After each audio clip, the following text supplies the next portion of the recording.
దయచేసి భూమి ఉన్న వాళ్ళు అమ్మకండి అని చెప్పాను నేను. నా మాట వినకుండా అమ్ముకున్న వాళ్ళు నష్టపోయారు, నాకు సంబంధం లేదు.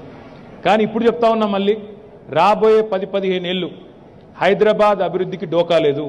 ఆ విషయంలో మీకు అనుమానం వద్దు. ఎంతసేపు కోకాపేట, గచ్చిబౌలి, కొల్లూరు ఈ దాటిపోతలేరు.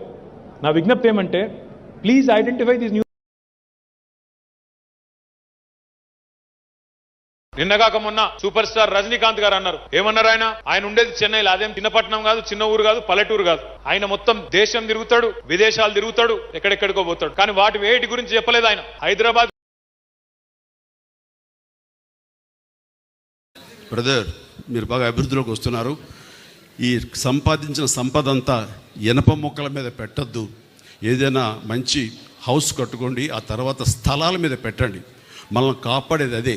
మనం ఎక్కువ కాలం ఇక్కడ ఇలాగే ఉంటాము, ఇదే సూపర్ స్టార్ డంతో ఉంటాము, ఇది శాశ్వతం అని మాత్రం అనుకోకండి అని ఎంతో జ్ఞానంతో, ఎంతో జాగ్రత్తతోటి, ముందస్తు చూపుతోటి ఆయన ఇచ్చిన సలహా అంతా ఇంత కాదు.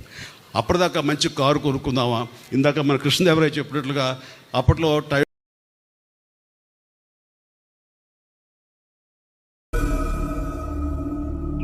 ఎన్నాళ్ళైంది సార్ ప్రాపర్టీ కొని? 25 ఏళ్ళైంది బాబు. అబ్బా, అప్పుడు ఎంత పడింది మనకి? 2 లక్షలు. ఇప్పుడు ఎంత ఉంది సార్ మార్కెట్ లో? 5 కోట్ల దాకా ఉంది.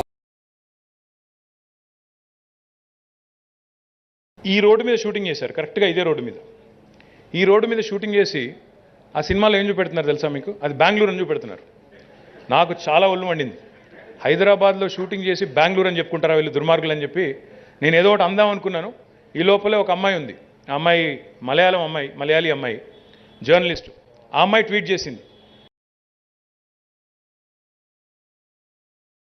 బెంగళూరుని, పూణేని, ఢిల్లీని, బాంబేని, చెన్నైని అన్నింటినీ దాటేసి ఆఫీస్ స్పేస్ అబ్జార్ప్షన్లో 2022 సంవత్సరంలో భారతదేశంలో నంబర్ 1 సిటీగా వచ్చింది Hyderabad. This is not a mean feet. ఊరికే మాటలతో, డైలాగులతో పనులు అయిపో.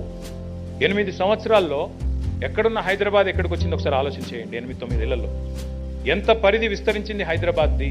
బెంగళూరుని, పూణేని, ఢిల్లీని, బాంబేని, చెన్నైని అన్నింటినీ దాటేసి ఆఫీస్ స్పేస్ అబ్జార్ప్షన్లో 2022 సంవత్సరంలో భారతదేశంలో నంబర్ 1 సిటీగా వచ్చింది Hyderabad. This is not a mean feet.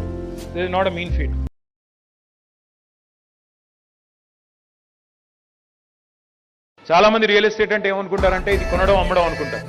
కానీ రియల్ ఎస్టేట్ ఒక ఇండస్ట్రీ. నిజంగా చెప్పాలి అంటే ఈరోజు రియల్ ఎస్టేట్ కేవలం హైదరాబాద్కి పరిమితం కాలేదు. నిన్న మొన్న నేను చూశాను, చంద్రబాబు నాయుడు గారు చెప్తా ఉన్నారు. ఆయన ఆంధ్రాలో ఎక్కడో మాట్లాడుతూ చెప్తున్నారు, ఒకప్పుడు ఆంధ్రాలో 1 ఎకరం అమ్మితే తెలంగాణలో 10 ఎకరాలు కొనుక్కునే పరిస్థితి ఉండేది. కానీ వాళ్ళ తెలంగాణలో 1 ఎకరం అమ్మితే మహారాష్ట్రంలో ఒక 10-20 ఎకరాలు కొనుక్కునే పరిస్థితి అని స్వయంగా చంద్రబాబు నాయుడు గారు చెప్పారు.